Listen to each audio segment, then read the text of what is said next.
কোরআনে কারীমের মধ্যে আল্লাহ রাব্বুল আলামিন মুমিন বান্দাদের তিনটি গুণের কথা ঘোষণা দিয়ে বলেন, ইন্নামাল মুমিনুনা আল্লাযীনা আমানু বিল্লাহি ওয়া রাসূলিহি সুম্মা লাম ইয়ারতাবু ওয়া জাহাদু বিআমওয়ালিহিম ওয়া আনফুসিহিম ফি সাবিলিল্লাহ। চিৎকার দিয়ে বলুন আল্লাহু আকবার। আল্লাহ রাব্বুল আলামিন মুমিন বান্দাদের সম্পর্কে বললেন, মুমিন বান্দাদের এমন তিনটি গুণ রয়েছে, কোন মুমিন বান্দা যদি তিনটি গুণ অর্জন করতে পারে, আল্লাহ রাব্বুল আলামিন মুমিন বান্দাদেরকে তিনটি গুণ অর্জন করার কারণে আল্লাহ রাব্বুল আলামিন এমন একটি পথ দান করবেন, যেই পথ আল্লাহ রাব্বুল আলামিন এমন একটি পথ দান করবেন, যে পথ ওই বান্দাকে জান্নাত পর্যন্ত পৌঁছে দিবেন। বলুন সুবহানাল্লাহ। তিনটি গুণের কথা আল্লাহ রাব্বুল আলামিন কোরআনে কারীমের মধ্যে বলেন। এক নম্বর আল্লাহ রাব্বুল আলামিন বলেন, আল্লাযীনা আমানু বিল্লাহি ওয়া রাসূলিহি, যে সমস্ত বান্দারা এক নম্বরে আল্লাহ রাব্বুল আলামিনের প্রতি ঈমান আনয়ন করে এবং রাসূলের প্রতি ঈমান আনয়ন করে, আল্লাহ এবং রাসূলের প্রতি যারা ঈমান আনয়ন করে। দুই নম্বরে আল্লাহ পাক বলেন, সুম্মা লাম ইয়ারতাবু, অতঃপর আল্লাহর প্রতি নবীর প্রতি ঈমান আনয়ন করার পরে অন্তরে কোনো প্রকার সন্দেহ থাকে না। নিঃসন্দেহে আল্লাহ এবং রাসূলের প্রতি যারা ঈমান আনয়ন করে, এরপরে আল্লাহ রাব্বুল আলামিন ঘোষণা দিয়ে বলেন, ওয়াজাহাদু বিআমওয়ালিহিম ওয়া আনফুসিহিম ফি সাবিলিল্লাহ। আল্লাহ রাব্বুল আলামিন বলেন, তিন নম্বরে যে সমস্ত বান্দারা জান এবং মাল দিয়ে আল্লাহর রাস্তায় লড়াই করবে, জিহাদ করবে, আল্লাহ রাব্বুল আলামিন তাদের সম্পর্কে বলেন, উলাইকা হুমুস সাদিকুন। আল্লাহ রাব্বুল আলামিন বললেন, তারাই হলো সত্যবাদী, তারাই হলো সাদিকিন। আর যারা সাদিকিনের অন্তর্ভুক্ত হয়ে যাবে, আল্লাহ রাব্বুল আলামিন তাদের নামে আল্লাহ পাক ঘোষণা দিয়ে দেন, তারা জান্নাতি। বলুন সুবহানাল্লাহ। যারা তিনটি গুণ অর্জন করতে পারবে, এক নাম্বার ঈমান আনতে হবে কার প্রতি? আর জোরে বলুন, কার প্রতি? আল্লাহর প্রতি। আল্লাহর প্রতি ঈমানের সাথে সাথে রাসূলের প্রতি ঈমান আনতে হবে। জানতে চাই আপনার আমার রব কে? আর জোরে বলুন, রব কে? আল্লাহ রাব্বুল আলামিন। দুনিয়ার মানুষ সন্তানের কাছ থেকে আশা করে সন্তান মাকে মা বলে ডাকবে। সন্তান মাকে মা বলে ডাকলে মনটা গলে যায়, অন্তরে প্রশান্তি লাভ হয়। কি বলেন, ঠিক কিনা? বাবার মনে চায় সন্তান বাবাকে বাবা বলে ডাকবে। শুধুমাত্র বাবা বলে ডাক শোনার জন্য সেই সন্তানের পিছনে কত রকম খরচ করা হবে। একই রকম দুইটি সন্তান, একটা আপনার জন্ম দেওয়া সন্তান, আরেকটি অন্যজন জন্ম দেওয়া সন্তান। আরেকজন অন্যজনের জন্ম দেওয়া সন্তান হওয়ার কারণে আপনাকে বাবা বলে না ডাকার কারণে তার ভরণ পোষণ আপনি বহন করেন না। আপনার সন্তান আপনি জন্মদান করেছেন, জন্মদান করার কারণে সন্তান আপনাকে বাবা বলে ডাকতেছে, মা বলে ডাকতেছে। বাবাকে বাবা বলে ডাকার কারণে, মাকে মা বলে ডাকার কারণে ওই সন্তান হাজারো কষ্ট দিলে মা বাবার অন্তরে কষ্ট থাকে না। সন্তানের জন্য সব ভরণ পোষণের ব্যবস্থা করে, সন্তানের ভালো মন্দের ব্যবস্থা করে। কি বলে, ঠিক কিনা? সন্তান যদি মা বাবাকে মা বাবা বলে না ডাকে, ওই মা বাবার অন্তরে কি কোনোদিন শান্তি আসতে পারে? কোনো প্রশান্তি লাভ করতে পারে? পারে না।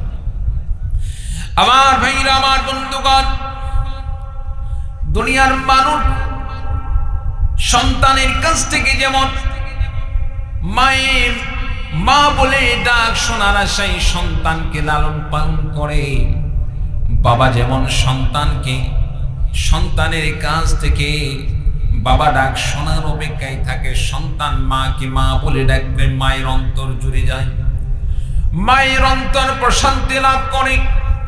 বাবাকে বাবা বলে ডাকলে, সন্তান যখন বাবাকে বাবা বলে ডাকে, বাবার অন্তরটা প্রশান্ত হয়ে যায়। আমার ভাইরা, আমার বন্ধুগণ, বান্দার প্রতি ওই মা বাবার চাইতে লক্ষ কোটি গুণে বেশি আল্লাহ রাব্বুল আলামিনের মায়া, মমতা, ভালোবাসা। বান্দা যখন আল্লাহ রাব্বুল আলামিনকে একবার আল্লাহ বলে ডাকে, দুনিয়ার মা বাবা, সন্তান যেমন মা বাবাকে ডাকলে মা বাবা যে পরিমাণ সন্তানের প্রতি সন্তুষ্ট হয়ে যান, খুশি হয়ে যান, এর চাইতে বান্দা যখন আল্লাহ রাব্বুল আলামিনকে আল্লাহ বলে ডাকে, আল্লাহ রাব্বুল আলামিন ওই মা বাবার চাইতে সন্তানের প্রতি, বান্দার প্রতি আল্লাহ রাব্বুল আলামিন লক্ষ কোটি গুণে বেশি সন্তুষ্ট হয়ে যান। বলুন সুবহানাল্লাহ। আল্লাহ রাব্বুল আলামিন লক্ষ কোটি গুণে বেশি বান্দার প্রতি সন্তুষ্ট হয়ে যান। প্রিয় ভাই সব, আপনি আমি দুনিয়াতে চলতে কত কিছু প্রয়োজন হয়। মা বাবা একটা মাস খাবার না দিলে, কোনোভাবে যদি একটা মাস খাবার না দেয়, বড় হয়ে গেছে, তখন আমাদের সিদ্ধান্ত কি হয়? সিদ্ধান্ত হয় খাওয়া পড়া ছাড়া তো বাঁচা যাবে না। সুতরাং মা বাবা যেহেতু দায়িত্ব ছেড়েই দিয়েছে, অন্তত পক্ষে নিজের কামাই নিজে করে খাইতে হবে। কি বলেন, ঠিক কিনা? কত 5 বছরের বাচ্চা, 6 বছর 7 বছরের বাচ্চাদেরকে দেখা যায় চা স্টলে তারা কাজ করতেছে, বিভিন্ন দোকানপাটে তারা কাজ করতেছে, পানি ঢাওয়াচ্ছে। সম্মানিত উপস্থিতি, কেন? পেটের দায়। পেটের দায় থাকার কারণে, ক্ষুধার যন্ত্রণার কারণে সে মানুষের দোকানে কাজ করে খাচ্ছে। মা বাবা যদি আপনার দায়িত্ব না নেয়, তারপরে আপনার আমার খাবারের ব্যবস্থা থাকে, আপনি আমি বেঁচে থাকার উপায় থাকে। কিন্তু আল্লাহ রাব্বুল আলামিন যদি আপনার প্রতি আমার প্রতি নারাজ হয়ে যান, অসন্তুষ্ট হয়ে যান, আর আল্লাহ রাব্বুল আলামিন যদি বলেন, বান্দা তোমার জন্য আমি খাবার বন্ধ করে দিলাম, আমি অক্সিজেন বন্ধ করে দিলাম, প্রিয় ভাই সব, আপনার আমার বাঁচার কোনো উপায় থাকবে? জোরে বলেন, উপায় থাকবে? থাকবে না। তারপরে আল্লাহ রাব্বুল আলামিন আপনার প্রতি আমার প্রতি দয়া করেন। আল্লাহ রাব্বুল আলামিন মায়া করে বেঁচে রেখেছেন। সব সময় আপনি আমি আল্লাহ পাকের নাফরমানির মধ্যে লিপ্ত, সব সময় আমরা গুনার মধ্যে লিপ্ত। কোন নেক কাজ করতে গেলে তার মধ্যেও কোনো না কোনো গুনার সয়লাভ হয়ে আসে। এই ওয়াজ মাহফিল, কত সুন্দর আয়োজন, অথচ দেখেন পাশে মেলা হচ্ছে, দোকানপাট, সেখানে শত শত যুবক যুবতী ঘুরতেছে, জেনার মধ্যে লিপ্ত আছে।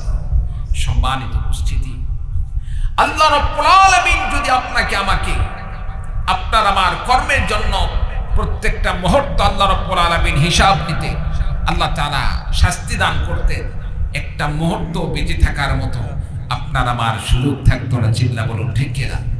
তারপরে আল্লাহ রাব্বুল আলামিন আপনার প্রতি আমার প্রতি কত দয়াবান। আল্লাহ রাব্বুল আলামিন আপনার জন্য আমার জন্য অফুরন্ত নিয়ামতের ব্যবস্থা করে দিয়েছেন।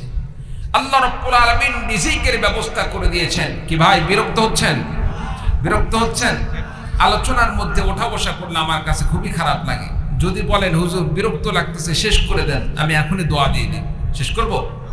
শেষ করব ভাই? আচ্ছা, সম্মানিত উপস্থিতি, আল্লাহ রাব্বুল আলামিন আপনাকে আমাকে নাজ নিয়ামত দিয়ে ভরপুর করে রেখেছেন। আল্লাহ তাআলা কত সুন্দর সুন্দর রিজিকের ব্যবস্থা করে দিয়েছেন। আমরা গাছের দিকে তাকাই, আল্লাহ তাআলা নারকেল গাছে কত সুন্দর নারকেলের ব্যবস্থা করে দিয়েছেন। আপেল গাছে আল্লাহ তাআলা কত সুন্দর আপেলের ব্যবস্থা করে দিয়েছেন। আঙ্গুর গাছে আল্লাহ তাআলা কত সুন্দর আঙ্গুরের ব্যবস্থা করে দিয়েছেন। ফল ফুল খেয়ে যে আমাদের দিন পার হবে, বিষয়টা এরকম নয়। বাঙালি আমরা ভাত খেয়ে অভ্যস্ত, চাউলের মধ্যে আল্লাহ তাআলা কত সুন্দর কত রকম চাউলের ব্যবস্থা করে দিয়েছে, মাছ গোস্ত ইত্যাদি কত সুন্দর ব্যবস্থা করে দিয়েছে। সব কিছু আমরা খাই। সম্মানিত উপস্থিতি, এরপরেও আল্লাহ রাব্বুল আলামিন এই মাছ গোস্ত এগুলো আপনি আমি যদি নাও খাই, মাছ গোস্ত এগুলো যদি নাও খাই, খাওয়া ছাড়াও 2-1 দিন বাঁচা সম্ভব। কিন্তু আল্লাহ রাব্বুল আলামিন এমন একটি জিনিসকে আপনার জন্য আমার জন্য আল্লাহ তাআলা ফ্রি ব্যবস্থা করে দিয়েছেন। আল্লাহ তাআলা আপনার জন্য আমার জন্য ফ্রি সার্ভিস দিয়েছেন, যেটা কয়েক মুহূর্ত যদি আটকে রাখা হয় আপনি আমি বাঁচতে পারবো না। কি বলেন? এইরকম আল্লাহ দান করছেন কি করছেন না? আল্লাহ দান করেছেন। আচ্ছা বলুন তো দেখি, আপনি আমি মুখ দিয়ে তো ভাত খাই, তরকারি খাই, আরো কত কি দুনিয়ার জিনিস খাই। মুখের খাবার আগের দরকার নাকি নাকের খাবার আগের দরকার? জোরে বলেন। অনেকে না বুঝে বলতেছে হুজুর মুখের খাওয়া আগে দরকার, কারণ সে সবসময় খাওয়ার উপরে থাকে, খাওয়া ছাড়া কিছু বোঝে না। কি বলেন? এরকম আছে না? না প্রিয় ভাই, সব মুখ দিয়ে আপনি যদি 2-4 ঘন্টা নাও খেয়ে থাকেন বাঁচতে পারবেন। একদিন না খেয়ে থাকলেন, 2 দিন না খেয়ে থাকলেন, বাঁচবেন। কিন্তু আপনার নাককে যদি বন্ধ করে দেওয়া হয়, নাক দিয়ে যে আপনি আমি অক্সিজেন গ্রহণ করি, এই অক্সিজেনটাকে যদি আল্লাহ রাব্বুল আলামিন কুদরতি ভাবে বন্ধ করে দেন, আপনি আমি কিন্তু বাঁচার মতো আর কোনো সুযোগ থাকবে না। চিল্লা বলুন ঠিক কিনা? আল্লাহ তাআলা মাছ মাংস ইত্যাদি এগুলোর চাইতে আল্লাহ রাব্বুল আলামিন আপনার জন্য আমার জন্য বেশি ফ্রি করে দিয়েছেন অক্সিজেনের ব্যবস্থা। চিল্লা বলুন সুবহানাল্লাহ। কেমন আল্লাহ তাআলা অক্সিজেন আপনার জন্য আমার জন্য ফ্রি করে দিলেন, আর অক্সিজেনের কেমন প্রয়োজন। বন্ধুরা আমার, আরবের একজন মুরব্বী লোক ছিল। মুরব্বী লোক হঠাৎ করে অসুস্থ হয়ে পড়লেন। অসুস্থ হয়ে পড়ার পরে দেখা গেল মুরব্বী লোকটাকে হাসপাতালে নিয়ে যাওয়া হলো। হাসপাতালে নিয়ে যাওয়ার পরে 3 দিন পার হয়ে গেল, সেখানে তাকে অক্সিজেনের মাধ্যমে তাকে চিকিৎসা করা হচ্ছে। 3 দিন পরে যখন সুস্থ হয়ে গেল, হাসপাতাল থেকে যখন তাকে রিলিজ দেওয়া হবে, এমন সময় তার সামনে হাসপাতালের একটি বিলের কাগজ পেশ করা হলো। যেই কাগজের মধ্যে উল্লেখ করা আছে, লেখা আছে, আরে বাবা, আলোচনার সময় এইভাবে এগুলো একটু আপনার একটু কন্ট্রোলের মধ্যে করেন। যাই হোক, ঠিক আছে ভাই, ভুল হয়েছে, আল্লাহ অবশ্যই। আচ্ছা, যাই হোক, আমরা একবার দরুদ শরীফ পড়ি। আল্লাহুম্মা সাল্লি আলা মুহাম্মাদ ওয়া আলা আলি মুহাম্মাদ কামা সাল্লাইতা আলা ইব্রাহিম ওয়া আলা আলি ইব্রাহিম ইন্নাকা হামিদুম মাজিদ। আল্লাহুম্মা বারিক আলা মুহাম্মাদ ওয়া আলা আলি মুহাম্মাদ কামা বারাকতা আলা ইব্রাহিম ওয়া আলা আলি ইব্রাহিম ইন্নাকা হামিদুম মাজিদ। সম্মানিত উপস্থিতি, আরবের লোকটি মুরব্বী লোক 3 দিন পর্যন্ত হাসপাতালে পড়ে আছে। 3 দিন পর্যন্ত তাকে অক্সিজেনের মাধ্যমে সেখানে তাকে অক্সিজেন দান করা হলো। অক্সিজেনের মাধ্যমে সে হাসপাতালে সুস্থ হয়ে উঠল। যখন সুস্থ হয়ে ওঠার পরে তার সামনে অক্সিজেনের বিল হিসাবে যখন তার সামনে আপনার বিলের কাগজটি পেশ করা হলো, সেখানে লেখা দেখা গেল যে 3 দিন পর্যন্ত অক্সিজেন গ্রহণ করার কারণে 3 দিনে 3,30,000 টাকা তার খরচা এসেছে, বিল উঠেছে। সম্মানিত উপস্থিতির মালিক বললেন, অক্সিজেন বাবদ আপনাকে 30,000 টাকা দান করতে হবে। এবার মুরব্বী লোক চিন্তার মধ্যে পড়ে গেলেন, আহারে 3 দিন পর্যন্ত এখানে থাকার কারণে যদি আমাকে এখানে 30,000 টাকা দান করতে হয়, আল্লাহ তাআলার কত বড় কুদরত। আল্লাহ তাআলা আমাকে 3 দিন কেন, আল্লাহ রাব্বুল আলামিন বছরের পরে বছর আমাকে বিনা পয়সায় অক্সিজেনের ব্যবস্থা করে রেখেছেন। একটা দিন আল্লাহ রাব্বুল আলামিন আমার কাছে থেকে আল্লাহ রাব্বুল আলামিন 1 টাকাও চান নাই। চিৎকার দিয়ে বলুন সুবহানাল্লাহ। আমার ভাইরা, আমার বন্ধুগণ, মুরব্বী লোকটি হাউমাউ করে কান্না শুরু করলেন। মনে মনে তিনি চিন্তা করতে লাগলেন, 3টি দিনের জন্য যদি আমাকে 30,000 টাকা দিতে হয়, এই মনে করে তিনি কান্না করতেছেন।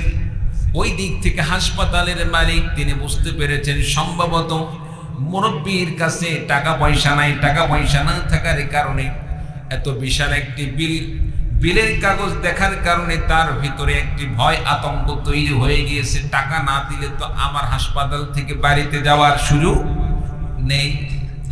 হয়তোবা মুরব্বী লোক এই জন্য কান্না করতেছে। হাসপাতালের লোকটি মালিকটাই বাদ মুরব্বীকে বললেন, চাচাজি বুঝতে পেরেছি আপনার টাকার সমস্যা, টাকা না দিতে পারার কারণে আপনার কান্না এসেছে, সম্ভবত আপনার টাকা না থাকার কারণে আপনি কান্না করছেন। আমি সিদ্ধান্ত নিলাম, আপনি মুরব্বী মানুষকে, আপনার জন্য আমি 3 দিনে 30,000 টাকা যে বিল এসেছে, আমি হাসপাতালের পক্ষ থেকে আপনার জন্য আমি এটা মওকুফ করে দিলাম। বলুন সুবহানাল্লাহ। মুরব্বী লোকটি বললেন, আসলে মূলত টাকা না থাকার কারণে আমি কান্না করি নাই, হয়তো বা মনে করেছেন আমার কাছে টাকা না থাকার কারণে টাকা দিতে পারবো না, এই জন্য আমি কান্না করছি। মূলত বিষয়টা এরকম নয়। মূল কারণটা হলো, আমার কান্না করার মূল কারণ হলো, আমি যখন আমার সামনে 3 দিন পর্যন্ত অক্সিজেন গ্রহণ করার জন্য যখন 30,000 টাকার বিলের কাগজটি দেখতে পাইলাম, দেখার সঙ্গে সঙ্গে আমার অন্তরের মধ্যে একটি প্রশ্ন আসলো, দুনিয়াতে 3 দিন পর্যন্ত এই স্বাভাবিকভাবে অক্সিজেন গ্রহণ না করে সাধারণত চিকিৎসার মাধ্যমে 3 দিন পর্যন্ত অক্সিজেন গ্রহণ করার জন্য যদি দুনিয়ার এই সামান্য অক্সিজেনের মাধ্যমে যদি 30,000 টাকা বিল আসে, আল্লাহ রাব্বুল আলামিন যিনি আমাকে জন্ম আল্লাহ পাক সৃষ্টি করার পর থেকে এখন পর্যন্ত আল্লাহ রাব্বুল আলামিন আমাকে প্রত্যেকটা মুহূর্তে আল্লাহ রাব্বুল আলামিন শ্বাস প্রশ্বাস দান করলেন, একটা দিন আমার নিঃশ্বাস বন্ধ হলো না। আল্লাহ রাব্বুল আলামিন একটা দিন আমার কাছ থেকে আল্লাহ রাব্বুল আলামিন অক্সিজেনের জন্য একটা টাকাও চাইলেন না। আমার আল্লাহ রাব্বুল আলামিন যদি আখিরাতে আমাকে প্রশ্ন করে, বান্দারে তোমার জন্য আমি আল্লাহ রাব্বুল আলামিন অক্সিজেন ওপেন করে দিয়েছিলাম, সবচেয়ে দামি জিনিস, মুহূর্তের জন্য যদি বন্ধ করে দেওয়া হয় তুমি আর বাঁচতে পারতে না। আমি আল্লাহ রাব্বুল আলামিনের এত বড় নিয়ামত পাওয়ার পরে আমি আল্লাহ রাব্বুল আলামিনের জন্য দুনিয়াতে কি করে এসেছো? বলুন সুবহানাল্লাহ। সম্মানিত উপস্থিতি, আপনি আমি আপনার আমার এই জীবনকে নিয়ে একটু যদি গবেষণা করি, একটু চিন্তা করি, প্রত্যেকটা মুহূর্তের হিসাব কিন্তু আপনার আমার ভিতরে চলে আসে। কি বলেন ভাই, ঠিক কিনা? জোরে বলেন ঠিক কিনা?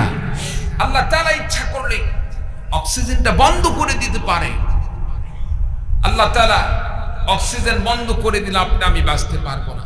আল্লাহ তাআলা যেমন নাকের ব্যবস্থা করে দিয়েছে, ঠিক তেমনি ভাবে মুখে আল্লাহ তাআলা জিহ্বা দান করেছেন। আচ্ছা মনে করেন স্টেজের সামনে আমি 10 আইটেমের দামি দামি খাবার রেখে দিলাম, খাবার রাখার পরে দুনিয়ার যতই আপনার প্রযুক্তি আসুক না কেন, অত্যাধুনিক যন্ত্রপাতি আসুক না কেন, সেগুলো দিয়ে যদি আমি স্বাদ নির্ণয় করতে চাই কোনটার কি স্বাদ, এটা কি কোনো দুনিয়ার মেশিনে স্বাদ নির্ণয় করে দেখাইতে পারবে? জোরে বলেন পারবে? পারবে না।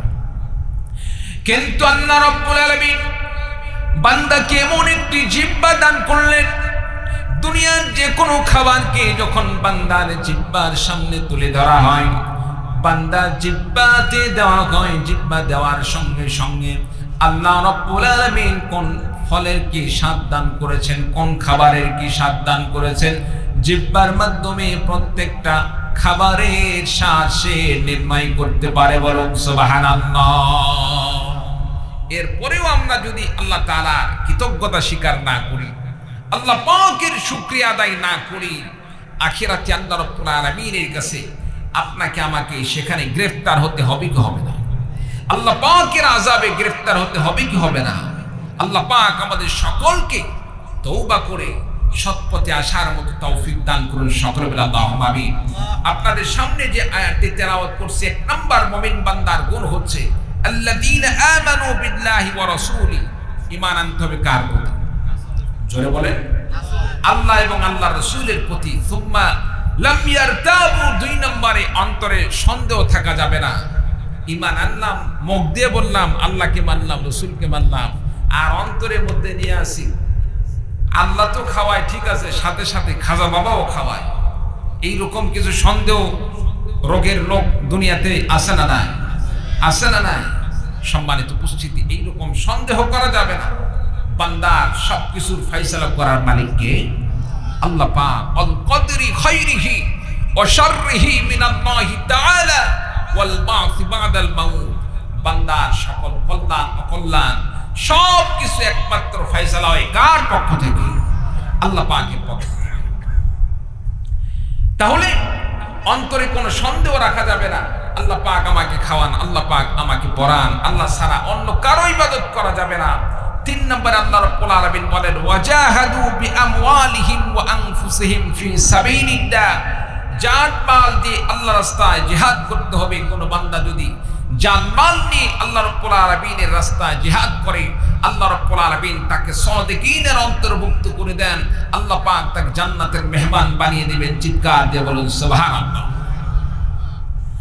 বন্ধুরা আমার, আল্লাহর রাস্তায় জিহাদ করতে হবে, জান-মালকে আল্লাহর রাস্তায় কাজে লাগাইতে হবে। কেমনে জান-মালকে আল্লাহর রাস্তায় কুরবানি করব? সাহাবায়ে কেরামদের যদি জীবনে আমি সাহাবায়ে কেরামদের জীবনে পড়ি, সাহাবায়ে কেরামদের জীবন আমরা সন্ধান করি, তাদের জীবনে পড়ে যদি সেখান থেকে শিক্ষা গ্রহণ করি, তাহলে আপনার আমার স্পষ্ট বুঝে আসবে কিভাবে আল্লাহর রাস্তায় জান-মাল কুরবানি করতে হয়। আমার ভাইরা, আমার বন্ধুগণ, অনেক সাহাবীর জীবনে আছে। এত সাহাবীর জীবনে বর্ণনা করা এখানে সম্ভব হবে না। মাত্র 2 সাহাবীর কথা বলি, আপনাদের কাছ থেকে বিদায় নিয়ে চলে যাব। একজন যুবক ছিল আব্দুল উজ্জা। ছোট্টকালে বাবাকে হারিয়েছেন। আব্দুল উজ্জা বাবাকে হারানোর পরে তার দেখাশোনার দায়িত্ব নিয়ে নিলেন চাচা। আব্দুল উজ্জা এক পর্যায়ে চাচার সম্পদ দিয়ে লালিত পালিত হলেন। এক পর্যায়ে আব্দুল উজ্জা রাসূলুল্লাহ সাল্লাল্লাহু আলাইহি সাল্লামের প্রতি তিনি ঈমান আনলেন। আল্লাহ রাব্বুল আলামিনের প্রতি ঈমান আনয়ন করলেন, কালিমা পড়ে মুমিন হয়ে গেলেন, ঈমানদার হয়ে গেলেন। বলুন সুবহানাল্লাহ। আব্দুল উজ্জা মুসলমান হয়ে গেলেন। মুসলমান হয়ে যাওয়ার পরে এই সংবাদ চলে গেল তার চাচার কাছে। চাচার কাছে যখন খবর গেল, সংবাদ গেল, চাচা বলল, আব্দুল উজ্জা, তুমি নাকি আমাদের বাপদাদার ধর্ম ছেড়ে দিয়েছ, ইসলাম গ্রহণ করেছ, মুহাম্মদের ধর্ম গ্রহণ করেছ। আব্দুল উজ্জা বললেন, চাচা, শুধু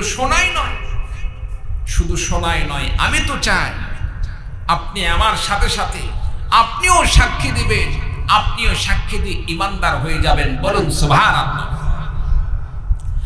আব্দুল উজ্জা এবার চাচাকে সঙ্গে নিয়ে বললেন, চাচা, আমার সাথে সাথে আপনিও পড়ুন, আশহাদু আল্লা ইলাহা ইল্লাল্লাহু ওয়া আশহাদু আন্না মুহাম্মাদান আবদুহু ওয়া রাসূলুহু। আব্দুল উজ্জা কালিমা পড়লেন, সাক্ষী দান করলেন, আল্লাহ এবং রাসূলের প্রতি ঈমানের সাক্ষ্য প্রদান করলেন। তার চাচাকেও পড়তে বললেন। আব্দুল উজ্জা যখন কালিমা পড়লেন, কালিমা পড়ার সঙ্গে সঙ্গে আব্দুল উজ্জার চাচা এবার আব্দুল উজ্জাকে বললেন, আব্দুল উজ্জা, বুঝতে পেরেছি তুমি ঈমান আনয়ন করেছো, কালিমা পড়ে মুমিন হয়ে গিয়েছো, তুমি মুসলমান হয়েছো, ঈমানদার হয়েছো। এই ঈমান আনয়ন করার কারণে এখন তোমার কি অবস্থা হবে তুমি কি জানো? আমি তোমার সমস্ত সম্পদগুলোকে তোমার কাছ থেকে ছিনিয়ে নেব। আব্দুল উজ্জা বললেন, চাচা, আপনি ছিনিয়ে নেবেন কেন? ঈমান আনয়ন করুন। ঈমান আনার কারণে, ঈমান গ্রহণ করার কারণে যদি আপনি আমার সম্পদকে ছিনিয়ে নিতে চান, তবে আপনার জন্য আমি ঘোষণা দিয়ে দিলাম, আমার সম্পদ ছিনিয়ে নিতে হবে না। ঈমান এনেছি, ঈমান ছাড়বো না। প্রয়োজনে আপনার সমস্ত সম্পদগুলোকে স্বেচ্ছায় আপনার কাছে আমি ফিরিয়ে দিব। বলুন সুবহানাল্লাহ। আপনি সম্পদ আমার কাছ থেকে ছিনিয়ে নেবেন কেন? আপনাকে সম্পদ কেড়ে নিতে হবে না, ছিনিয়ে নিতে হবে না। ঠিক আছে, আপনি আমার উপকার করেছেন, আপনি আমার বিপদের পাশে দাঁড়িয়েছেন। বাবা ছিল না, বাবার অবর্তমানে আপনি আমাকে দেখাশোনা করেছেন। আপনার আমার প্রতি যে দরদ ছিল, আপনার আমার প্রতি যে মায়া মমতা ছিল, আমার পিছনে আপনার অবদান, এটা আমি অস্বীকার করি না।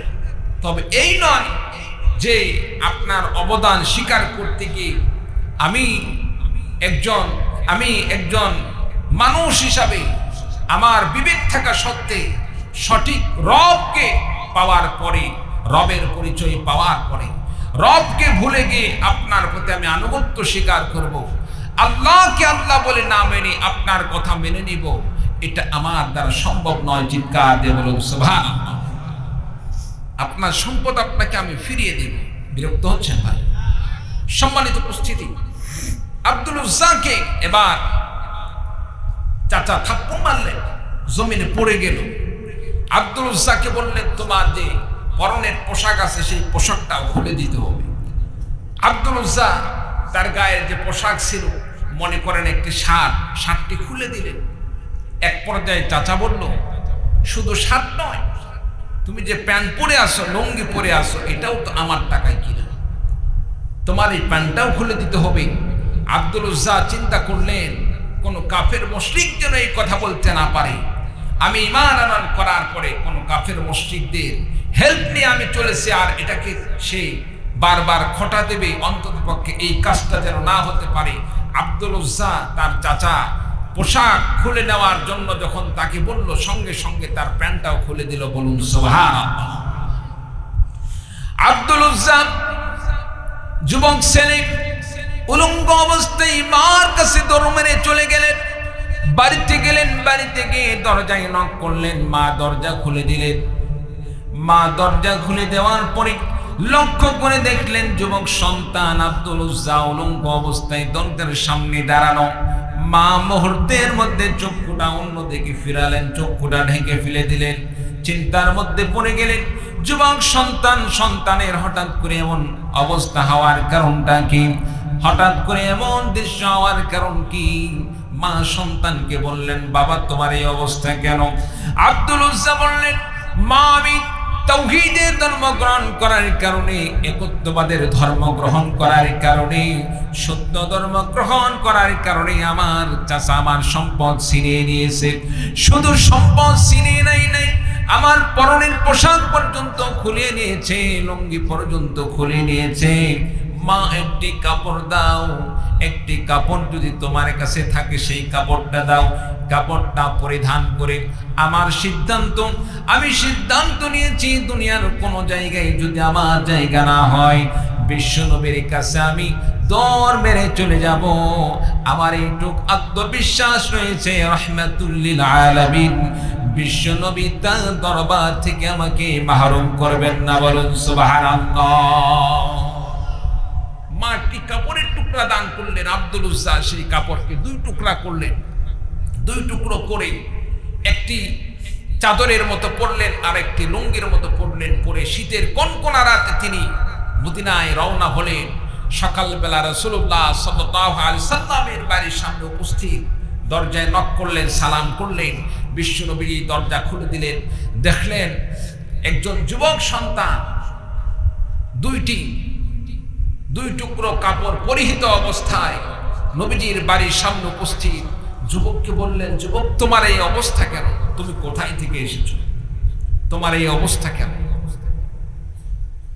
যুবক বললেন, ইয়া রাসূলুল্লাহ, ইয়া হাবিবাল্লাহ, ইসলাম গ্রহণ করার কারণে আমার সমস্ত সম্পদকে ছিনিয়ে নেওয়া হয়েছে।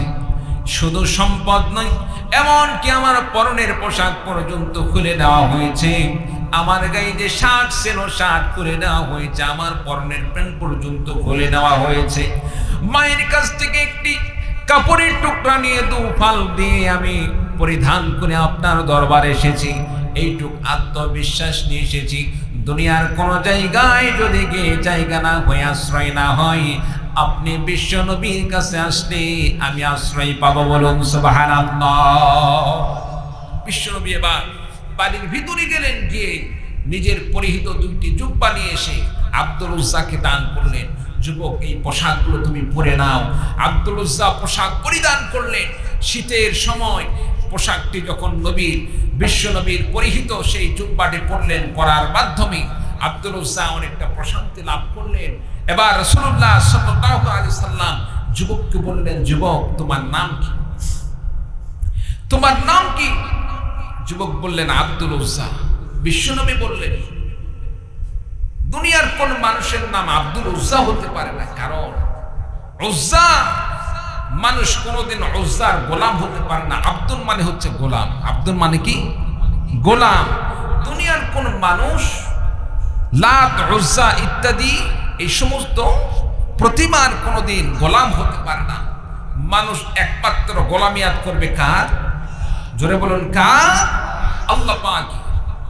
এই জন্য রাসূলুল্লাহ সাল্লাল্লাহু আলাইহি সাল্লাম আব্দুল উজ্জাকে বললেন, আব্দুল উজ্জা শোনো, আমি বিশ্বনবী তোমার জন্য সিদ্ধান্ত নিলাম, আজকে থেকে তোমার নাম আব্দুল উজ্জা থাকবে না, তোমার নাম আমি নির্ধারণ করে দিলাম এমন একটি নাম আল্লাহ রাব্বুল আলামিনের কাছে দুইটি নাম সবচেয়ে বেশি পছন্দ। এক নম্বরে হলো আব্দুল্লাহ, দুই নম্বরে হলো আব্দুর রহমান। এই দুইটি নামের এক নম্বর নাম আব্দুল্লাহ। এই নাম তোমার জন্য আমি নির্ধারণ করে দিলাম। বলুন সুবহানাল্লাহ। আজ থেকে তোমার নাম হলো আব্দুল্লাহ। সম্মানিত উপস্থিতির পর থেকে এই সাহাবীর নাম হয়ে গেল আব্দুল্লাহ যুল বাজাদাইন। নাম কি? জোরে বলেন, আব্দুল্লাহ যুল বাজাদাইন।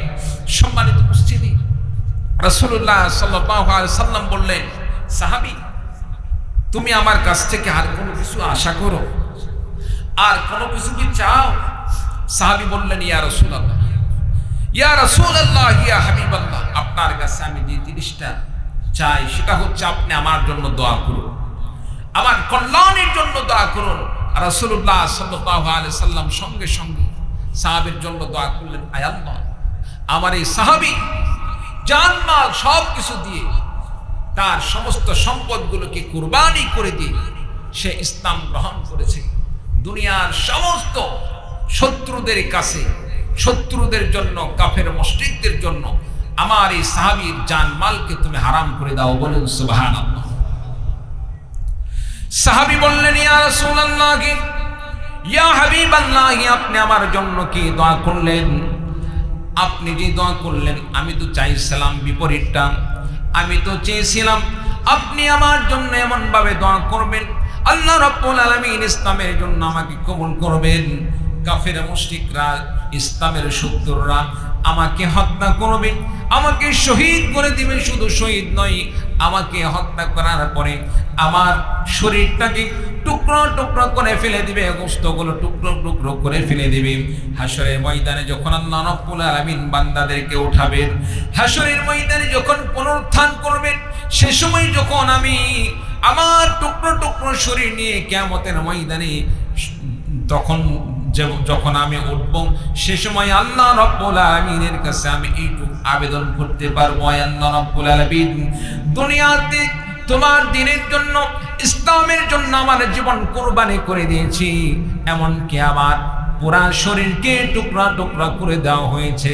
আল্লাহ রাব্বুল আলামিন, তোমার দ্বীনের জন্য আমার এই সামান্য অবদানের ওসিলায় হলেও আল্লাহ রাব্বুল আলামিন আমাকে জান্নাত দিয়ে দাও।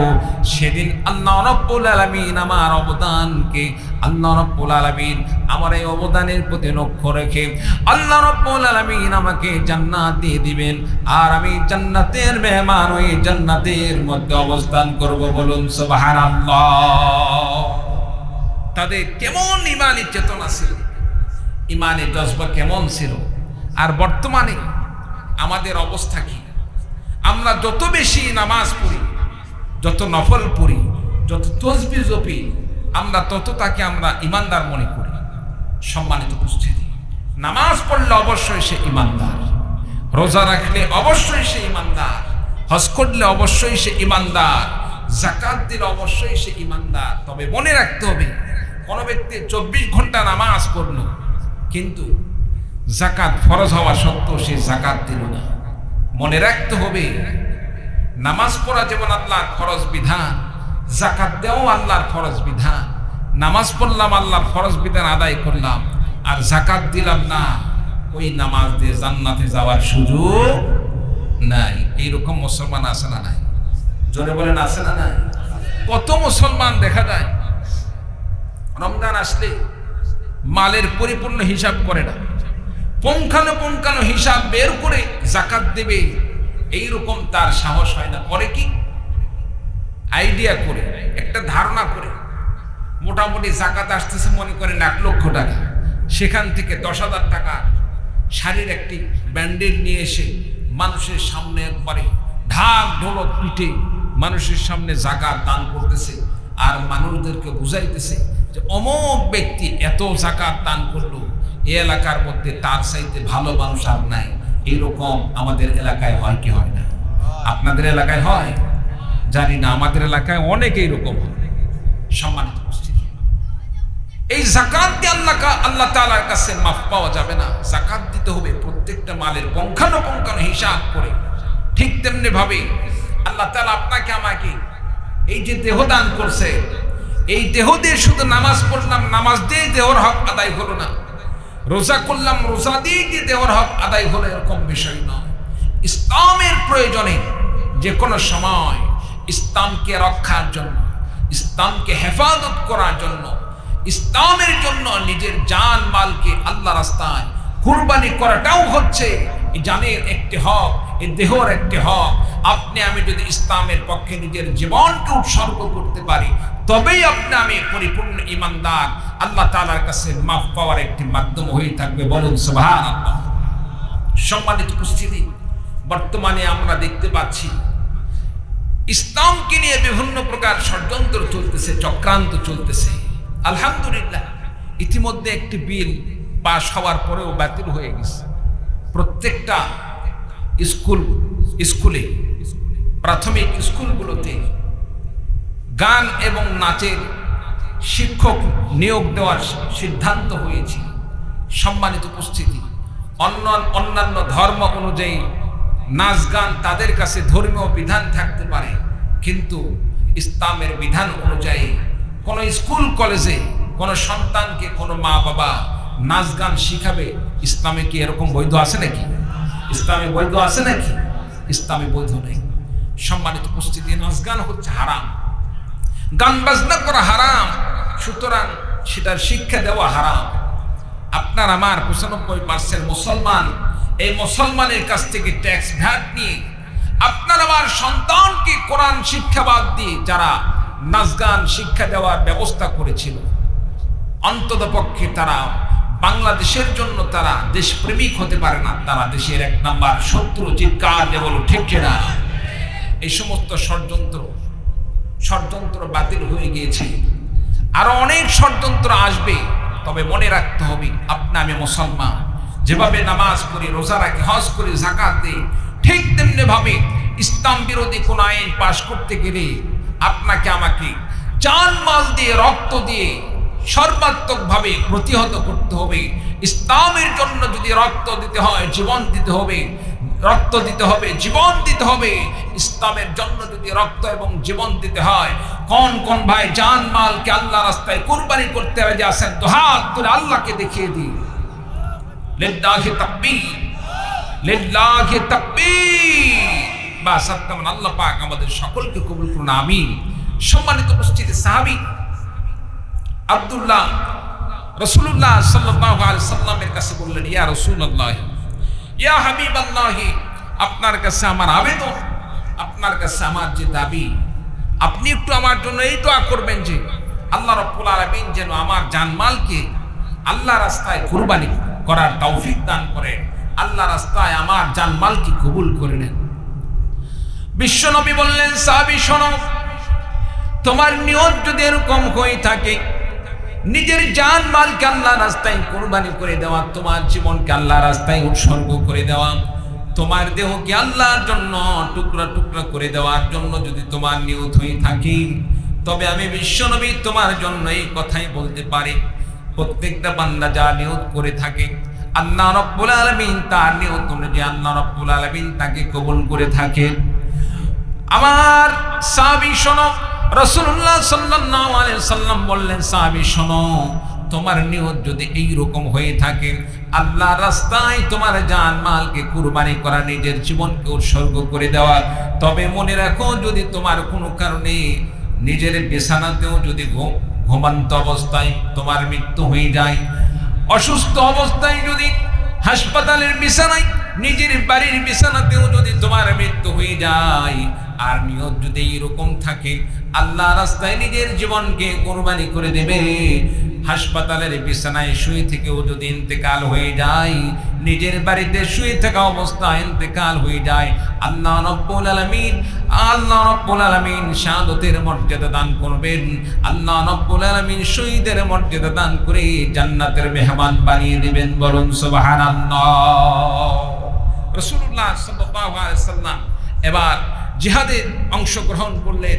সাহাবী রাসূলুল্লাহ সাল্লাল্লাহু আলাইহি ওয়াসাল্লামের সাথে যুদ্ধের ময়দানে ঝাঁপিয়ে পড়লেন। যুদ্ধ করার পরে এক পর্যায়ে যুদ্ধ শেষ হয়ে গেল। সাহাবী অসুস্থ হয়ে পড়লেন। অসুস্থ অবস্থায় সাহাবী বিছানায় শায়িত অবস্থায় ইন্তেকাল করলেন, মৃত্যুবরণ করলেন। সম্মানিত উপস্থিতি, রাসূলুল্লাহ সাল্লাল্লাহু আলাইহি ওয়াসাল্লাম আগেই বলেছিলেন, সাহাবী তোমার ইন্তেকাল যদি ঘরে শুয়ে থাকা অবস্থাতেও তোমার যদি মৃত্যু হয়ে যায়, আর নিয়ত যদি তোমার শাহাদাতের হয়ে থাকে, তামান্না যদি শাহাদাতের হয়ে থাকে, আল্লাহ তাআলা শাহাদাতের মর্যাদা দান করবেন। বলুন সুবহানাল্লাহ। সাহাবীর ইন্তেকালের খবর যখন রাসূলের কাছে পৌঁছল, বিশ্বনবী কবর খনন করার জন্য সাহাবীদেরকে নির্দেশ করলেন। সাহাবীরা, আমার সাহাবী আব্দুল্লাহর জন্য তোমরা গোসলের ব্যবস্থা করো, কাফনের ব্যবস্থা করো, আর এই আব্দুল্লাহ দাফনের জন্য আমি বিশ্বনবী নিজে কবরে নামবো, আমি নিজ হাতে আমার আব্দুল্লাহকে কবরে শায়িত করব। বলুন সুবহানাল্লাহ। সম্মানিত উপস্থিতি, কবর প্রস্তুত হয়ে গেল, আব্দুল্লাহর গোসল সম্পন্ন হয়ে গেল, কাফন পরানো হলো। কবরে যখন রাখা হবে, বিশ্বনবী নিজেই কবরে নামলেন।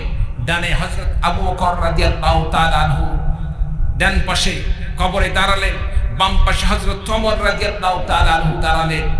রাসূলুল্লাহ সাল্লাল্লাহু আলাইহি ওয়াসাল্লাম হযরত আবু বকর রাদিয়াল্লাহু তাআলা আনহুকে বললেন, আবু বকর মাথার দিকে তুমি ধরো। ওমর রাদিয়াল্লাহু তাআলা আনহুকে বললেন, পায়ের দিকে ধরো।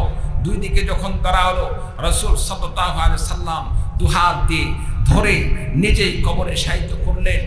আর এই দিকে বর্ণনাকারী হাদিস শরীফের মধ্যে বর্ণনা করেন, এই দৃশ্যটি দেখে তিনি সাহাবী কান্না শুরু করে দিলেন। আর তিনি মনে মনে এই কথাটি বললেন, আহারে আজকে এই সাহাবী, যেই সাহাবী দুনিয়া থেকে বিদায় নিয়ে চলে গেলেন, আব্দুল্লাহ, এই আব্দুল্লাহ কতই না সেই সৌভাগ্যশীল, কতই না সেই ভাগ্যবান। আজকে সেই এমন একটি কবরে শায়িত হচ্ছে, যেই কবরে দুনিয়ার শ্রেষ্ঠ তিনজন ব্যক্তি, যাকে দাফন করার ক্ষেত্রে তিনজন ব্যক্তি নেমেছেন। এক নম্বর স্বয়ং বিশ্বনবীজি নেমেছেন, দুই নম্বর ইসলামের প্রথম খলিফা হযরত আবু বকর রাদিয়াল্লাহু তাআলা আনহু নেমেছেন, তিন নম্বরে এমন একজন ব্যক্তি কবরে নেমেছেন যিনি ইসলামের দ্বিতীয় খলিফা হযরত ওমর রাদিয়াল্লাহু তাআলা আনহু। আজকে আব্দুল্লাহর জায়গায়, সেই জায়গায় সে না হয়ে যদি আমি ইন্তেকাল করতাম, আর আমাকে যদি এই কবরে রাখা হতো, আর কবরে নামাই থেকে বিশ্বনবী নিজ হাতে আমাকে রাখতো, আবু বকর এবং ওমর রাদিয়াল্লাহু তাআলা আনহু কবরে রাখার সময় তারা সহযোগিতা করত, আমি কতই না সৌভাগ্যশীল হতাম। চিৎকার দিয়ে বলুন সুবহানাল্লাহ। বন্ধুরা আমার, বিশ্বনবী সাল্লাল্লাহু আলাইহি ওয়াসাল্লাম সাহাবীকে যখন কবরে শায়িত করলেন, কবরে শায়িত করার পরে রাসূলুল্লাহ সাল্লাল্লাহু আলাইহি ওয়াসাল্লাম সাহাবীর জন্য দোয়া করলেন, আল্লাহ রাব্বুল আলামিন কবরে এমন একজন সাহাবীকে রেখে গেলাম, যে সাহাবী ইসলামের জন্য তার সমস্ত মালকে কুরবানি করে দিয়েছেন, সমস্ত মালকে ছিনিয়ে নেওয়া হয়েছে।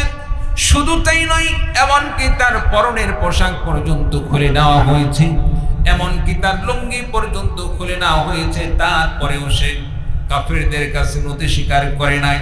আল্লাহ রাব্বুল আলামিন ইসলামের জন্য আমার এই সাহাবী, আল্লাহ পাক তোমার দ্বীনের জন্য সব কুরবানি করেছেন, আমি নবী আপনার হাওলায় দেখলাম।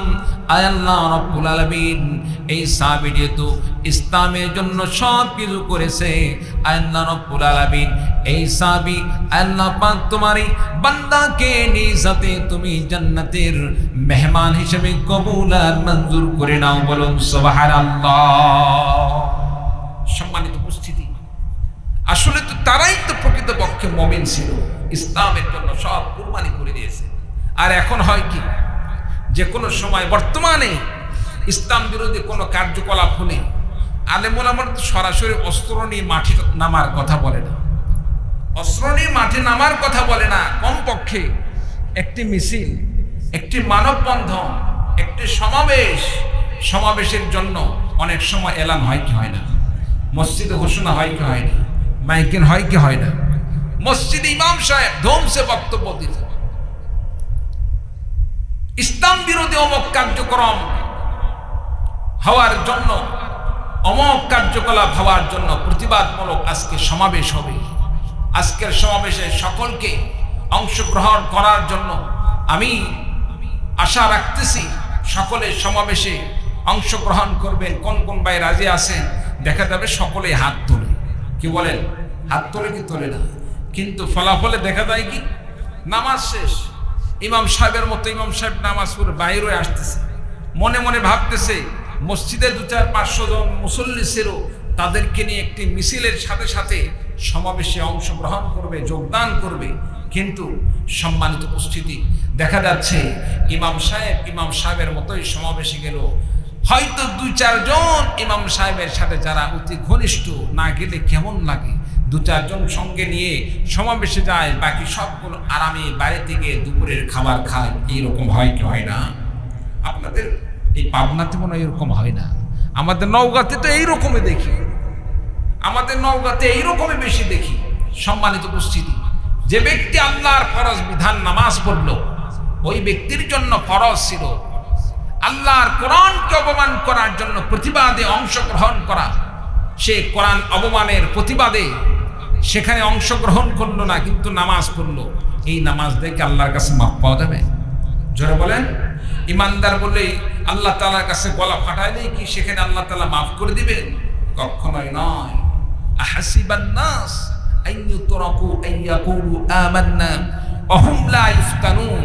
বান্দা, তুমি কি মনে করো মানুষেরা কে মনে করে আখিরাতে আল্লাহ তাআলার কাছে আমরা সেখানে আল্লাহর কাছে বলবো, আল্লাহ দুনিয়াতে তো আমি মুসলমান ছিলাম, আমি তো ইমানদার ছিলাম, আমাকে জান্নাত দাও। আল্লাহ বলেন, বান্দা এত সহজ নয়।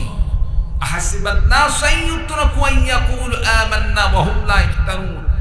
কোন বান্দাকে ইমানের পরীক্ষা ছাড়া কাউকে এক চুল পরিমাণ সামনের দিকে অগ্রসর হওয়ার কোনো সুযোগ দেওয়া হবে না। বলুন নাউযুবিল্লাহ। সম্মানিত উপস্থিতি, কি অবস্থা হবে সেদিন, কেমন পরিস্থিতি হবে? এই জন্য দুনিয়াতে ইমানি পরীক্ষা দিতে হবে। আল্লাহ তাআলা কোনো সময় জানের মাধ্যমে পরীক্ষা নেবেন, মালের মাধ্যমে পরীক্ষা নেবেন। আল্লাহ তাআলা অনেক সময় সুস্থতা দিয়ে পরীক্ষা নেবেন, অসুস্থতা দিয়ে পরীক্ষা নেবেন, সন্তান দিয়ে পরীক্ষা নেবেন, সন্তান না দিয়েও আল্লাহ তাআলা পরীক্ষা নেবেন। কি বলেন ঠিক কিনা? আল্লাহ তাআলার প্রত্যেকটা পরীক্ষায় আপনাকে আমাকে পাশ করতে হবে। আমি যদি আল্লাহ রাব্বুল আলামিনের পরীক্ষায় পাশ করতে পারি, আল্লাহ রাব্বুল আলামিন আপনাকে আমাকে আখিরাতে মাফ করে দিয়ে আল্লাহ রাব্বুল আলামিন জান্নাতের মেহমান বানিয়ে দিবেন। বলুন সুবহানাল্লাহি ওয়া বিহামদিহি সুবহানাল্লাহিল আযীম। একটু কালিমা পড়ুন, লা ইলাহা ইল্লাল্লাহ, লা ইলাহা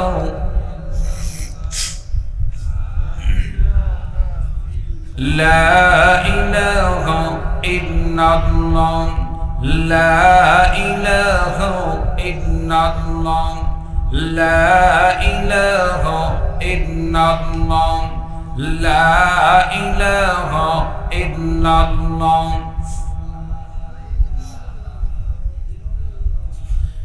لا إله إلا الله মুহাম্মাদুর রাসূলুল্লাহ। সকলে বলি সাল্লাল্লাহু আলাইহি ওয়াসাল্লাম। প্রিয় ভাই সব, আজকে তাফসীরুল কোরআন মাহফিল কিসের উদ্যোগে? কবরস্থানের উদ্যোগে। তার মানে এই কবরে আপনার আমার কত আত্মীয় স্বজন দুনিয়া থেকে বিদায় নিয়ে চলে গেছে। কারো বাবা, কারো মা, কারো ভাই, কারো দাদা, কারো দাদি ইত্যাদি আজকে সেই কবরস্থানে শুয়ে আছে। এক সময় আপনাকে আমাকেও তাদের মতো সেই কবরে আপনাকে আমাকেও যেতে হবে। কি বলে ঠিক কিনা? আপনাকে আমাকে কবরে যাইতে হবে না? আমরা সকলেই কবরের যাত্রী। তো সম্মানিত উপস্থিতি, সেই কবরের জন্য আমি কি করলাম? আজকে যারা দুনিয়া থেকে বিদায় নিয়ে চলে গেছেন তাদের জন্য দোয়া করা আপনার জন্য আমার জন্য কর্তব্য। তাদের জন্য যদি আমি দোয়া করি, আল্লাহ রাব্বুল আলামিন এই দোয়ার উসিলায় কবরবাসীকে আল্লাহ পাক মাফ করে দিতে পারে। আল্লাহ তাআলা দুনিয়াতে বান্দাদের জন্য যারা দুনিয়া থেকে বিদায় নিয়ে চলে যায়, বান্দাদের জন্য তিনটি পদ্ধতি আল্লাহ রাব্বুল আলামিন সওয়াব পৌঁছানোর জন্য রেখে যান। এক নাম্বার, নেককার সন্তান যদি রেখে যায়, নেককার সন্তান যদি মা বাবার জন্য দোয়া করে, আল্লাহ তাআলা এই সওয়াব কবরে পৌঁছে দেন, বলুন সুবহানাল্লাহ।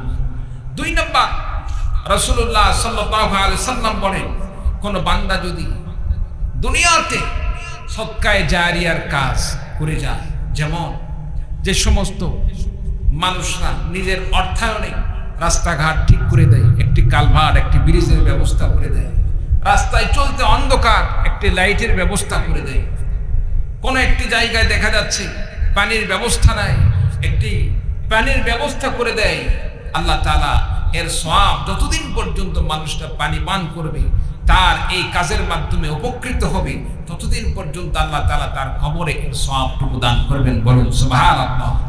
এরপরে আল্লাহ রাব্বুল আলামিন আর একটি জিনিস আল্লাহ রাব্বুল আলামিন বান্দাকে কবরে শায়িত অবস্থায় দান করবেন। যারা দুনিয়াতে ইলমের খেদমত করে গেছেন, একটি বই লিখে গেছেন, ইসলামী বই, মানুষের সেবামূলক বই, কোরআন হাদিসের শিক্ষা, যারা দুনিয়াতে বই লিখে গেছেন, মানুষদেরকে ইলম শিক্ষা দান করেছেন, সন্তানদেরকে ইলমে দ্বীন শিক্ষা দান করেছেন, এই ইলমের খেদমত যতদিন পর্যন্ত চলতে থাকবে, আল্লাহ রাব্বুল আলামিন ততদিন পর্যন্ত কবরে আল্লাহ রাব্বুল আলামিন বান্দার জন্য সওয়াবের ব্যবস্থা করে দিবেন, বলুন সুবহানাল্লাহি ওয়া বিহামদিহি সুবহানাল্লাহিল আযীম। সম্মানিত উপস্থিতি, সর্বোপরি আপনি আমি ইমানদার হিসাবে অন্তরে আপনার আমার সকলের একটি তামান্না আছে, আমরা জান্নাতে যাবই, চিৎকার দিয়ে বলুন ঠিক কিনা। আল্লাহ তাআলার কাছে আমাদের এই আশা আছে, আল্লাহ তাআলা আমাদেরকে ক্ষমা করে দিবেন, আল্লাহ পাক মাফ করে আমাদেরকে জান্নাত দান করবেন, কারণ আমরা অনুতপ্ত হয়েছি, আমরা গুনাহ করেছি, গুনাহ থেকে আমরা আল্লাহ পাকের কাছে তওবা করছি।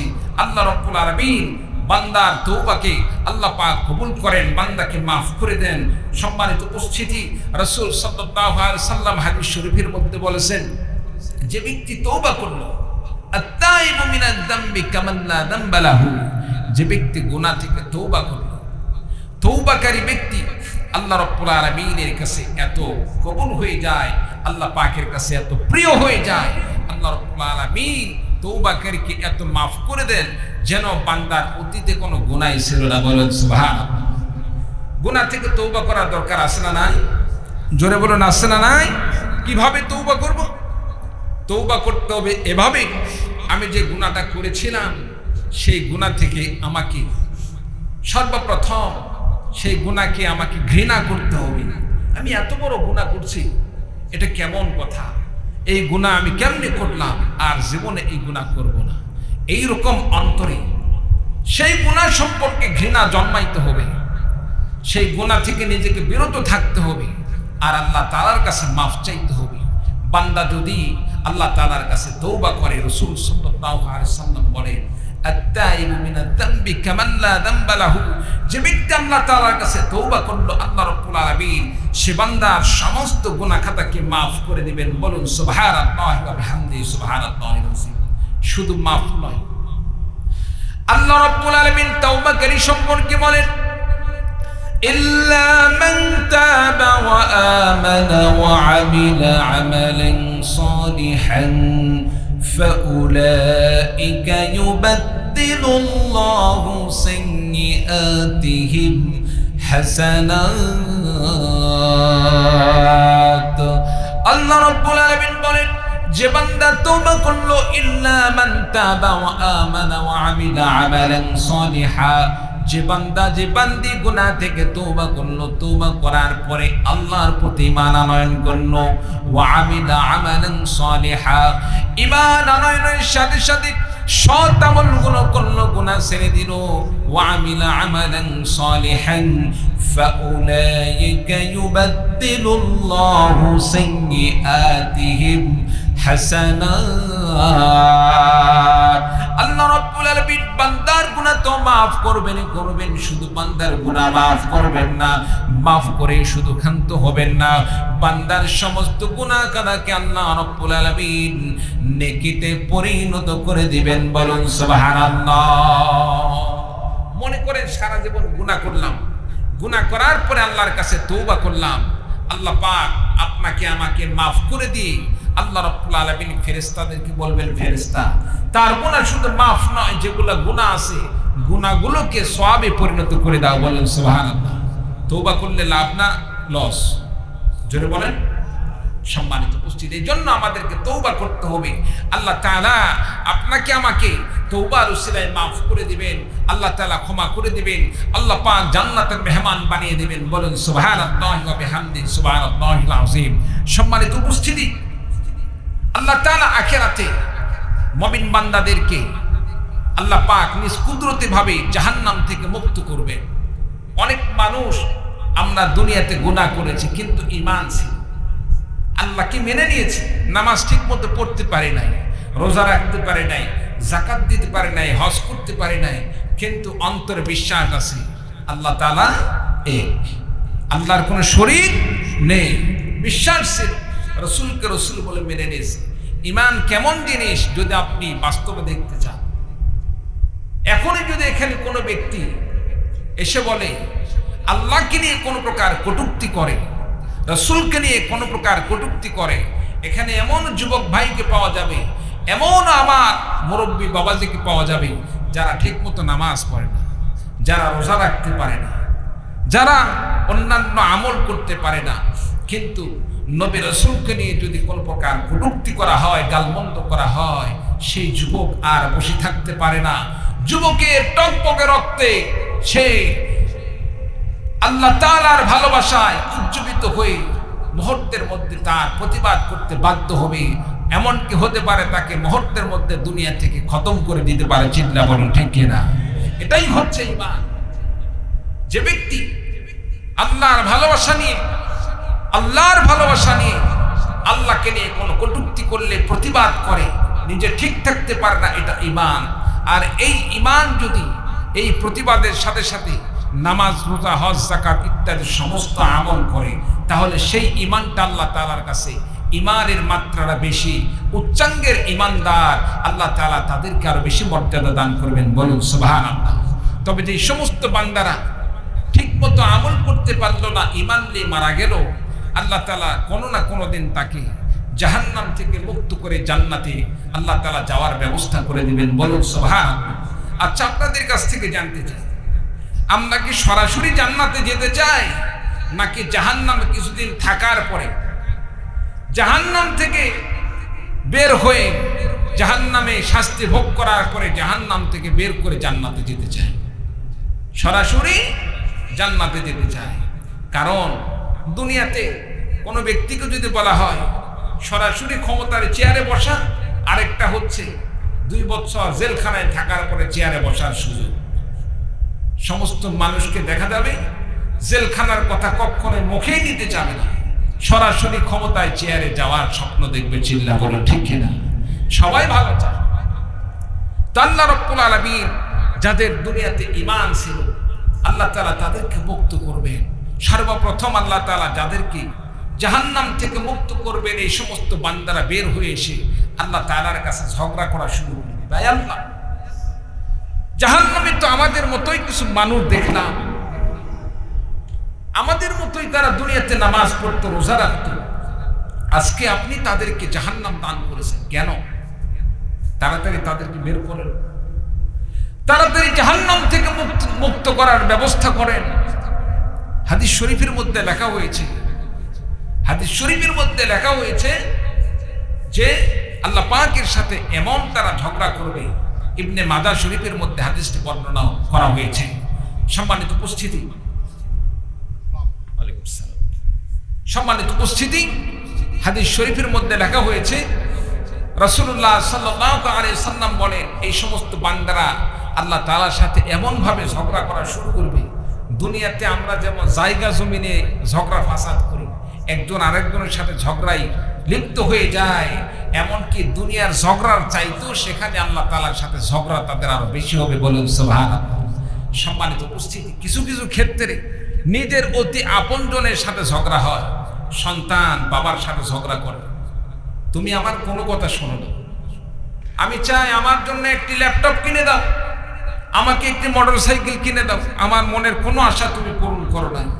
এরকম সন্তানরা বাবাদের কাছে আবেদন করে কি করে না? সন্তানরা বাবার সাথে ঝগড়া করে কি করে না?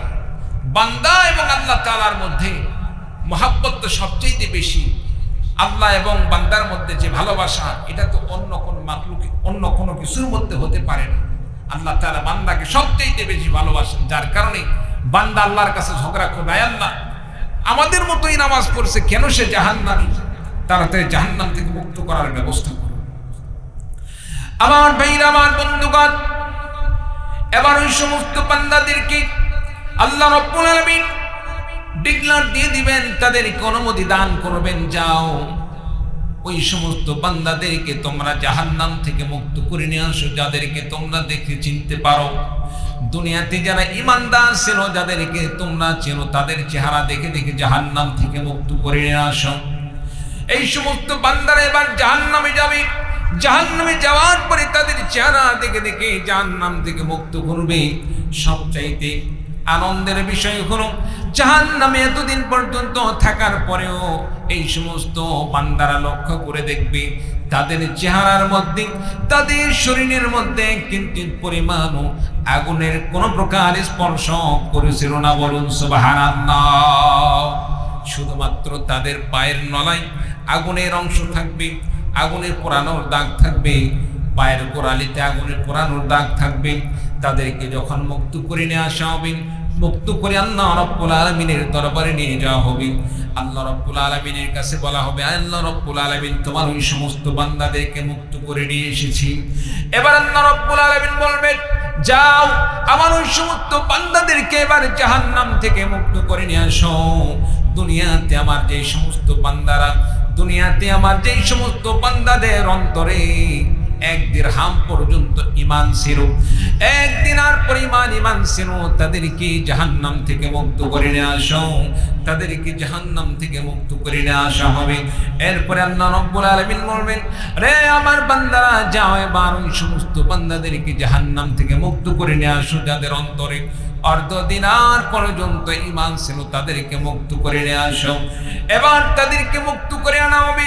আল্লাহ রাব্বুল আলামিন শেষবারের মতো এবার বলবেন, রে আমার বান্দারা, এবার যাও আমার ওই সমস্ত বান্দাদেরকে জাহান্নাম থেকে মুক্ত করে নিয়ে আসো, যাদের অন্তরে এক যাররা পরিমাণ ঈমান ছিল, এক অণু পরিমাণ ঈমান ছিল, তাদেরকে জাহান্নাম থেকে মুক্ত করে নিয়ে আসো। বলুন সুবহানাল্লাহ। আমার ভাইরা, আমার বন্ধুগণ, শুধু তাই নয়, হাদিস বর্ণনাকারী হযরত আবু সাঈদ খুদরি রাদিয়াল্লাহু তাআলা আনহু এই হাদিস বর্ণনা করার পরে তিনি আবার বলেন, যাদের অন্তরে এই বিষয়টা বিশ্বাস হয় না, যাদেরকে সন্দেহ মনে হয়, যাদের কাছে সন্দেহ মনে হয় আল্লাহ রাব্বুল আলামিন এক যাররা পরিমাণ ঈমানদারকেও জাহান্নাম থেকে মুক্ত করবেন, এই বিষয়ে যাদের সন্দেহ হয়, তারা যেন আল্লাহ রাব্বুল আলামিনের কোরআনে কারীমের আয়াত তেলাওয়াত করে। এবার আবু সাঈদ খুদরি রাদিয়াল্লাহু তাআলা আনহু তাদের সম্পর্কে কোরআনে কারীমের আয়াত তেলাওয়াত করে বলেন, ইন্নাল্লাহা লা ইয়াযলিমু মিসকালা যাররাতিন ওয়া ইন তাকু হাসানাতান ইউদাইফহা ওয়া ইউতি মিন লাদুনহু আজরান আযীমান। চিৎকার দিয়ে বলুন আল্লাহু আকবার। আল্লাহ রাব্বুল আলামিন কোরআনে কারীমের মধ্যে বলেন, ইন্নাল্লাহা লা ইয়াযলিমু মিসকালা যাররাতিন, আল্লাহ রাব্বুল আলামিন কোন বান্দা বান্দির প্রতি এক যাররা পরিমাণ জুলুম করেন না। বলুন সুবহানাল্লাহ। বান্দার প্রতি আল্লাহ পাক জুলুম করবেন না। আল্লাহ রাব্বুল আলামিন বান্দার প্রতি ইনসাফ করবেন, ইনসাফের ব্যবস্থা করবেন। বরং বান্দার প্রতি আল্লাহ তাআলা দয়া করে গুনাহ থাকলেও মাফ করে দিতে পারেন। সুবহানাল্লাহ। বান্দার প্রতি কোনো জুলুম করবেন না। জুলুম কি? আমি গুনাহ করলাম একটা, শাস্তি হলো দুইটা গুনাহ, এটাকে বলা হয় জুলুম। আমি অপরাধ করলাম একটি। আমাদের দেশে এই জিনিসটা আমরা ইতিমধ্যে অনেক আমরা অভিজ্ঞতা অর্জন করেছি। অত্র এলাকার অনেক রাজনৈতিক দলের ভাইয়েরা শুধুমাত্র রাজনৈতিক ভাবে প্রতিপক্ষ হওয়ার কারণে, কোনো অপরাধ না থাকা সত্ত্বেও তাদেরকে বিভিন্নভাবে মামলা দিয়ে, এমনকি হত্যা মামলা, ধর্ষণ মামলা, বিভিন্ন প্রকার মামলা দিয়ে সেটা ইসলামী দল হোক কিংবা অন্য কোনো মাজলুম দল হোক। যেমন আমার দেশে যতগুলো দল ছিল, জামাত ইসলামী, হেফাজত ইসলাম, তারপরে বিএনপি সহ যতগুলো দল ছিল, সমস্ত দলের মানুষরা এই নির্যাতনের শিকার ছিল। তারা একটু রাষ্ট্র নিয়ে চিন্তা করতে গিয়ে একটি দলের বিরুদ্ধে কোনো কথা গেলেই মুহূর্তের মধ্যে বিভিন্ন প্রকার মামলা দিয়ে এক একজন ব্যক্তি দেখা যাচ্ছে 200-400 পর্যন্ত মামলা দিয়ে তাকে ফাঁসানো হয়েছে। সম্মানিত উপস্থিতি, এটা হচ্ছে জুলুম, এটা হচ্ছে জুলুম। একজন ব্যক্তিকে কিভাবে 200-400 মামলা দিয়ে তাকে ফাঁসানো যায়? সম্মানিত উপস্থিতি, রাসূলুল্লাহ সাল্লাল্লাহু আলাইহি ওয়াসাল্লাম ঘোষণা দিয়ে বলে, আয-যুলমু যুলুমাতুন ইয়াউমাল কিয়ামাহ। আজকে যদি আমি জুলুম করি, অন্যায় করি, মানুষের প্রতি অত্যাচার করি, আখিরাতে এই জুলুমটা অন্ধকার হিসাবে দেখা দেবে। বলুন নাউযুবিল্লাহ। আজকে জুলুম করলে আখিরাতে সামনে আলো থাকবে না, আখিরাতে অন্ধকারের মধ্যে পড়ে যাব। সম্মানিত উপস্থিতি, বিরক্ত হচ্ছেন? শেষ করে দেব 2-4-10 মিনিটের মধ্যে। রাজি আছেন তো? ইনশাআল্লাহ শেষ করে দেব, যেহেতু রাত অনেক হয়ে গেছে, উঠতেই দেরি হয়ে গেছে, 1টা বাজে গেছে এখন মোটামুটি। সম্মানিত উপস্থিতি, সাধারণত আমরা 10টায় আলোচনা শুরু করলে ঠেলে ঠুলে 12টা পর্যন্ত চালাই। যেহেতু উঠতেই দেরি হয়ে গেছে, প্রথম দিন মানুষের পরিমাণও খুব একটি বেশি নয়, সব মিলেই যেভাবেই হোক আলহামদুলিল্লাহ আমরা শেষ প্রান্তে এসে পৌঁছেছি। ভুল এটা তো মানুষেরই হয়, আমরা সকলেই ভালো করতে চাই, ভালো করতে গিয়ে অনেক সময় ভুল ত্রুটির কারণে সেটা খারাপ হয়ে যায়। কি বলে ঠিক কিনা? শুধরে নিয়ে আমাদেরকে ভালোর মাধ্যমে, কথায় আছে, হাদিস শরীফের মধ্যে আসছে, শেষ ভালোদার সব ভালোতা, আমরা ভালোর মাধ্যমে শেষ করতে চাই। কি বলে ঠিক কিনা? সম্মানিত উপস্থিতি, আল্লাহ তাআলা কোন বান্দার প্রতি এক যাররা পরিমাণ আল্লাহ পাক জুলুম করেন না। ওয়া ইন তাকু হাসানাতান ইউদাইফহা। কোন বান্দা যদি একটি নেক কাজ করে, আল্লাহ তাআলা সবসময় বান্দাকে মাফ করতে চান, ক্ষমা করতে চান। আল্লাহ বলেন, ওয়া ইন তাকু হাসানাতান ইউদাইফহা ওয়া ইউতি মিন লাদুনহু আজরুন আযীমা। বান্দার যদি একটা নেক হয়, একটি নেকি থাকে, হয়তোবা একটি নেকির মাধ্যমে সে আখিরাতে পার পাওয়ার সুযোগ হচ্ছে না। গুনাহ আছে 2টা, নেকি আছে একটা। বান্দার ঠিকানা কোথায়? জান্নাত না জাহান্নাম? জাহান্নামে যাবে, কারণ গুনার পরিমাণ বেশি। তবে আল্লাহ তাআলা জুলুম না করে বান্দাকে, আল্লাহ রাব্বুল আলামিন ইহসান করতে পারেন, দয়া করতে পারেন। বান্দার নেকি একটা আছে, আল্লাহ তাআলা বান্দাকে মাফ করার জন্য ফেরেশতাদেরকে বলবেন, ফেরেশতা বান্দার একটি নেকিকে একাধিক নেকিতে পরিণত করে দাও। বলুন সুবহানাল্লাহ। দ্বিগুণ করে দাও, দ্বিগুণ করে দিয়ে বান্দাকে জান্নাতের মেহমান বানিয়ে দাও। বলুন সুবহানাল্লাহ। আল্লাহ তাআলা বলেন, ওয়াইতি মিন লাদুনহু আজরুন আযীমা। আল্লাহ রাব্বুল আলামিন বলেন, ওয়াইতি মিন লাদুনহু আজরুন আযীমা। আমি আল্লাহ রাব্বুল আলামিন ওই বান্দাদেরকে একটি নেকির উসিলায় আমি আল্লাহ পাক তাকে আজরুন আযীমা, বড় প্রতিদান দান করে থাকি। বলুন সুবহানাল্লাহি ওয়া বিহামদিহি সুবহানাল্লাহ। সম্মানিত উপস্থিতি, শেষ কথা, আল্লাহ তাআলা আপনাকে আমাকে হায়াত দিয়ে দুনিয়াতে পাঠিয়েছেন। আল্লাহ তাআলা এমনিতেই পাঠান নাই, আপনাকে আমাকে একটি কাজ দিয়ে, দায়িত্ব দিয়ে প্রেরণ করেছেন। সেই দায়িত্ব পালন করাই হচ্ছে আপনার জন্য, আমার জন্য কর্তব্য। আল্লাহ তাআলা আল্লাহর দ্বীন প্রতিষ্ঠা করার জন্য, আল্লাহর দ্বীন মানার জন্য আল্লাহ পাক প্রেরণ করেছেন। আল্লাহর বিধানকে পরিপূর্ণভাবে মেনে চলবো, রাসূলের আদর্শ অনুযায়ী নিজের জীবন গড়বো। রাজি আছেন তো ইনশাআল্লাহ? একটা হাত তুলে দেখান তো দেখি কে কে রাজি আছেন। আল্লাহ পাক আমাদের সকলকে কবুল করুন, আমিন। আর জোরে বলুন আমিন। আল্লাহ পাক সকলকে তৌফিক দান করুন। ওয়া আখিরু দাওয়ানা আনিল হামদুলিল্লাহি।